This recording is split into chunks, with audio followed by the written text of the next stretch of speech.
Yo, what's up folks? Now we are here in Thrissur district, Kerala. In this video, we are going to explore this Sakthan Thampuran Palace. If you haven't subscribed my channel, subscribe my channel for more videos. This palace contains a lot of stuffs, antiques used by the kings during that period of time. And this palace has a lot of weapon collections used by the king during that period of time, during the kingdom of Cochin. Starting with this, come on, here we go. The entry ticket is 20 rupees actually, but they are charging 38 rupees. Oh my gosh, kind of a little bit of scam. I hate this shit. A little bit disappointing, guys, but we have no option. All right, there's a cannon here. There is a cannon attached with a wheel cannon cart facing towards the entrance. This cannon is placed here to protect the palace against the invaders, and also on the other side, this one. Another cannon cart. So this is the palace, guys. So this is Sakthan Thampuran's palace. This palace is a unique blend of Dutch architecture plus Indian architecture. That's why the palace structure will look like this. See the entrance gate. Look at this one. Alright guys, look at the entrance. The entrance is kinda unique. Unlike the other palaces in Kerala, this stands apart from that. This stands out of the list completely. You know what? The reason is because this is the complete mix of Kerala architecture plus the mix of Dutch architecture. So here we are. Now we are here in the hallway. This is the chariot, royal chariot. During that period of time, during the kingdom of Cochin, no vehicle transportations were available during that period of time. So the king used a royal chariot to travel from one place to another. This is the royal chariot. In front, they attached two horses to pull the vehicle. So this is called the royal chariot used by the king. And the king, speaking of the history of this palace, this palace has a history. It's a small history. This palace was reconstructed by the King Rama Varma Thampuran in 1795 after the British conquest of Cochin.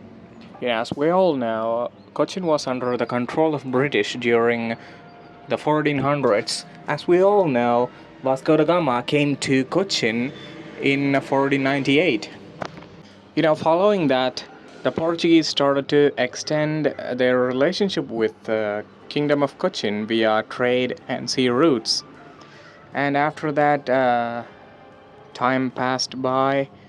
Slowly, the Portuguese took control over the Kingdom of Cochin. And after that, here comes the competitor, Dutch East India Company. The Dutch East India Company tried to conquer Cochin, and successfully they did. After defeating the Portuguese in Luco-Dutch War, after that, the Kingdom of Cochin changed hands. It went into the direct control of the Dutch East India Company. After that, the Dutch East India Company controlled the Cochin for many years. They first occupied the Fort Cochin and they constructed few stuffs for business purpose. They constructed few buildings, new buildings, and a lot of stuffs. They did developments in Fort Cochin, and the list goes on. As I said earlier, the Dutch captured the Fort Cochin from the Portuguese in 1663, and they held Fort Cochin for 112 years until 1795.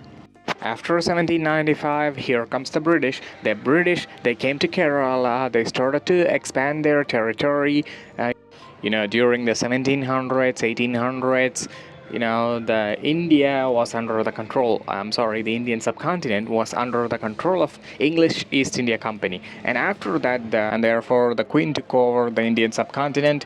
After that, the Queen directly controlled the Indian subcontinent. India was under the Queen's rule directly. After this, the British started to expand their territories around the Indian subcontinent. They tried to occupy more territories in Kerala. Likewise, they planned to occupy the Cochin. They came to Cochin during that period of time. The Dutch East India Company was ruling the Fort Cochin. The British, they fought against the Dutch East India Company, and finally the Britishers won. The British East India Company won the war, and they took the direct control of the Fort Cochin. And after the Anglo-Dutch War, the Dutch East India Company was defeated, and the British successfully won the war. They signed a treaty with the Dutch East India Company known as the Anglo-Dutch Treaty. And after that, the Kingdom of Cochin came directly under the control of the British rule. The local ruler in the Kingdom of Cochin. Actually, the Cochin was a princely state back then. They signed a few treaties with the Portuguese government and also with the Dutch East India Company to maintain their monarchy. Which means the control will be under the foreign powers, but the monarchy will remain the same. The king will be like a puppet, and he'll pay taxes to the ruling government, and he'll remain the same king. And after all, the British, they conquered, they controlled Kingdom of Cochin, and they included Kingdom of Cochin into the Madras Presidency, and therefore Kingdom of Cochin was considered as one of the regions of Madras Presidency. The Kingdom of Cochin was a part of Madras Presidency, and it remained as a part of Madras Presidency until India's independence in 1947. Alright guys, we spoke a little bit about the history. Now coming back to the point. You see, a lot of weapon collections are here in this palace. Weapons used by the kings during those ancient times. These weapons were used during the war times. So small amount of weapon collections are here. They are kept here in the showcase for display. A display of historical stuffs, historical things. This is not once upon a time, the royal family, they resided here, but after the independence, they started to split and they migrated to other regions around Kerala. Now here, the government took over the palace. Now the Archaeological Survey of India is maintaining this palace. It's under the control of the government, local government. See, a lot of statues are here, small statues. But, this place is nicely maintained. Even though this is a small palace, but the place is nicely maintained, neat and tidy. Look at all these weapon collections. The swords, the shield. But, there was a leather shield. That was a little bit fascinating. A leather shield. How come a leather shield will protect you against the enemy's attack? You cannot defend yourself from the enemy using a leather shield. That's hilarious. So this is a king's grave. He is a late king. And let me show you the main king who reconstructed this palace in 1795. So this is his tomb. He's known as H. Rama Varma Saktan Thampuran, 1751 to 1805. So this is the main king. He reconstructed this palace in Indo-Dutch architectural style. This is his final resting place. As far as the thing is concerned, this palace is neat and tidy, nicely maintained, nothing to complain, but this is a small palace. This looks like a small museum than a palace. This looks like a small zamindar's house. This one disappoints me a little bit. And after that, I'd like to mention the main thing. The bottom line is this. This palace is not as big as other palaces in Kerala or other palaces around India. I've seen many palaces. I have explored many palaces in India. Those palaces were big and humongous, but this one is small, small yet beautiful. Nothing to complain. I appreciate it.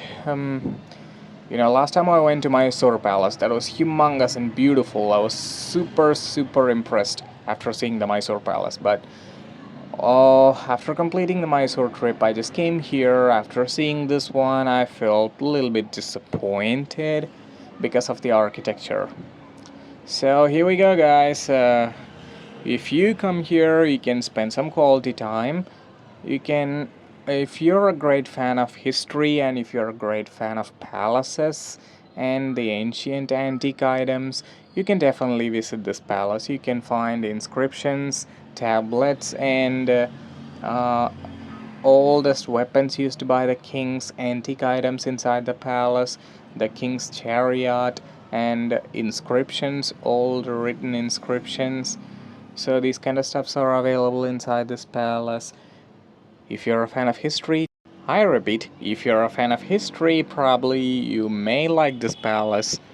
And as far as the thing is concerned, in my opinion, this palace looks good, kind of average looking one.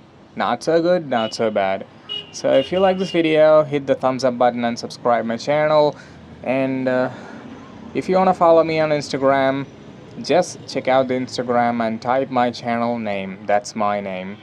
You can find my profile on Instagram. Also, you can find my profile on Facebook. You can follow me on social media platforms to connect personally with me. So, guys, like, share, subscribe. If you have a friend who loves history and historical places, kindly share this video to your friends. They will find it useful. They may find it useful. So, thanks for watching, guys. I'll see you in another video. Until then, bye.